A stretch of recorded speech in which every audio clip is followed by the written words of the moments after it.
Welcome to this edition of Team USASAC, a podcast dedicated to explaining and telling the United States Army Security Assistance Command's mission. A directorate that plays a massive role in that mission is USASAC's G4. I'm Tim Hansen with the Public Affairs Office, and here with me to give us a look into the G4's role is none other than the director, Mike Cachero. How you doing? Good, thank you for joining us. First off, Mike, can you just tell us a little bit about what makes up the G4 directorate?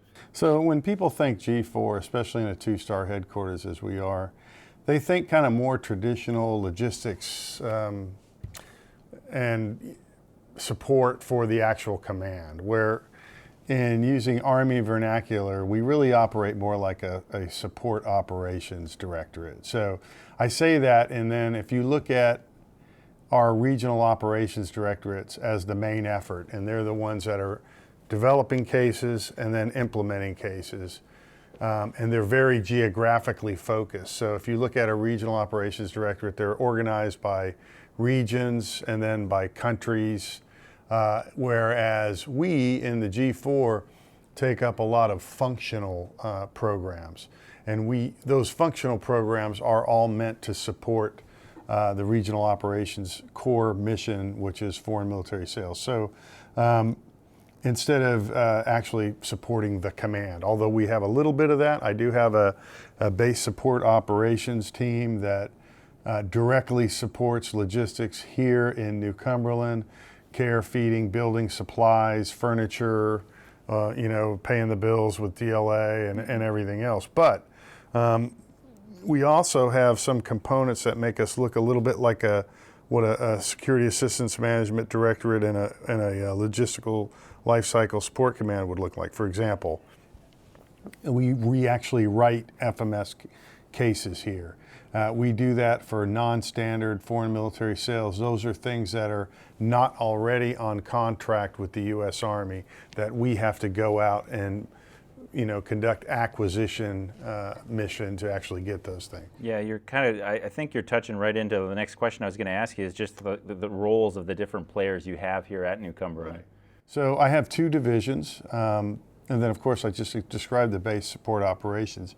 I have the logistics programs division, and they are the ones that have a transportation component, so they have a transportation branch that looks at and develops transportation for all of the different FMS cases. They help our country teams here in putting those kind of things together. They track, monitor transportation of foreign, of our FMS material from start to finish. I have what I call a customer support branch, but really what they do is logistics management of supply chains. So they work with all the different entities in the military, DLA, GSA, others, in ensuring that we're looking at any issues or problems when it comes to supply chain of parts, and they work those out.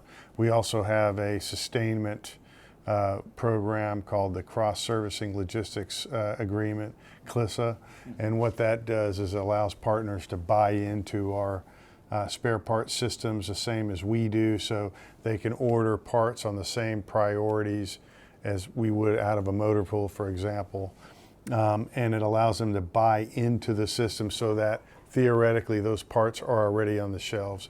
And that's, when you look at the timeliness of those parts, they're usually shipped within 30 days. So it's the best thing out there. So I always say if it's got wheels, tracks, rocket engines, or rotary wing blades, then you probably need to have a CLISA to support that equipment. It works really well.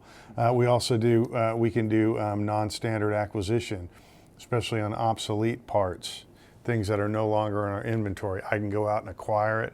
I can go have somebody fabricate it. We do that with acquisition as well. We do everything from purchasing soldier items like uniforms, boots, helmets, SAPI plates, vests, to now larger items like UAVs that might not be in the Army's inventory. We'll go out and do a normal Army acquisition process, goes to the best bidder, or if it's sole source, we'll do that as well to support our partners. Yeah, you touched on it there with partners. Unique to the mission here at New Cumberland is the SALO program. So that's the Security Assistance Liaison Officer program. What can you tell me about that and kind of its role within you guys within G4? So right now we have 11 countries, partner nations. They're all pretty much priority partners of the United States. And we have 16 officers here. And we're about to add another country and another officer in the spring. What they do is they basically work on the implementation or the execution portion of an FMS case.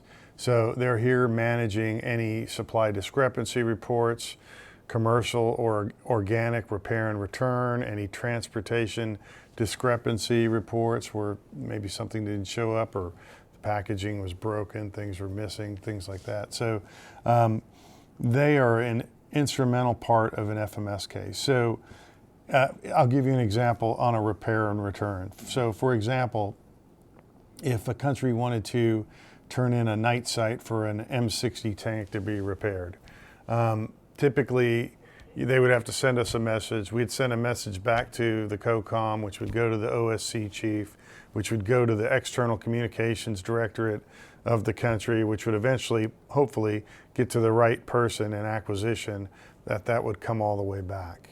And that takes months sometimes. With a SALO, it's instantaneous. So in managing their cases, it greatly behooves a country to put a SALO here, especially if they have complex cases with lots of deliveries, lots of spares, lots of logistics tail and sustainment. It makes sense. And so we always push the program out to our priority partners. And you know, again, it's a highly successful program. Win-win, really, for both sides. And they're all here in New Cumberland where they need to be. They speak to their CCMs on a daily basis. And CCM, country case manager, correct? Can you just talk a little bit about their role? Yeah, so they're in the regional directorates. And basically, they are the ones that are managing the case from start to finish when it comes to execution of the case, which is a little different than the program manager who sits in Redstone. They work more on case development. So here, it's all, I mean, everything from moving money to ordering parts and equipment, making sure the training and all these different lines on a case are timed perfectly to show up at the same time, to move, you know, the training that occurs afterwards. And that's kind of where the SALOs live as well. And so they're the primary contact officers for their SALOs. Now, we have 16 countries. That means there are 16 CCMs out there that are a lot busier than other CCMs because they are working with these SALOs as well. And you know, some of our regional offices have multiple SALOs, so that's something to keep in mind as well. Those folks work really hard. They work their tails off. Well, and you're going right into it. I've been here to New Cumberland a couple times. I always walk away super impressed by your team up here. What makes your team here in the G4 Directorate so successful? Well, I say, you know, I see it across the board here in the building, but in G4, you know, I've been fortunate enough and been here long enough that I've really been able to build my team, and I've had the support of the command to do that. And you know, we never really grew an empire here, but we did a lot of link analysis to kind of figure out how we needed to be organized. And I got to say, you know, what Ronald Reagan said was surround yourself with good people and let them work. I would say that's the model here in G4. Is I have fantastic people from Ann Scott to James Sharkey to all of my branch chiefs, Fran Mischler, Cindy Decker, Kelly Gibson, Stephanie Rhodes, and I better not forget, I'm missing a branch chief. We're doing a hiring action, yes. So I'm safe. But we have a great team, Tara Good, really a fantastic team, and I really just stay out of their way, to be honest. And they, you know, encourage them to have good ideas. Our main priority every year is what we call process improvement. So every one of them work on at least 2 major processes that they can improve that's going to make our jobs and the regional offices' jobs much easier. And we've been very successful at that. That's fantastic. I want to take the time just to say thank you, because I know you guys are busy, for taking the time to talk to us as well. We are just about out of time. Is there anything you can think of you want to add? I would just say that, a lot of people don't realize that over 60% of the force of USASAC is up here in New Cumberland. It's an extremely professional workforce. If you get the chance to come to New Cumberland, do. We are in close proximity to the National Capital Region. Therefore, we get a lot of foreign visitors here as well. Very high ranking. I've seen everything up to 3 stars coming through the doors down there from other countries. But keep that in mind that you have a great workforce up here. They're doing the Army proud. They're doing USASAC proud. And I couldn't be luckier to work up here. Well, Mike, I just want to thank you one more time for joining us today. We do appreciate you giving our listeners an inside look at USASAC's G4 Directorate and how it plays into the organization's mission. So thank you. And I want to thank all of you that tuned in to Team USASAC. As always, if you want to learn more about the United States Army Security Assistance Command, just visit our website at www.army.mil/USASAC. You can find the link in the description of this podcast. Until the next time, for Team USASAC, I'm Tim Hansen. Thank you for listening.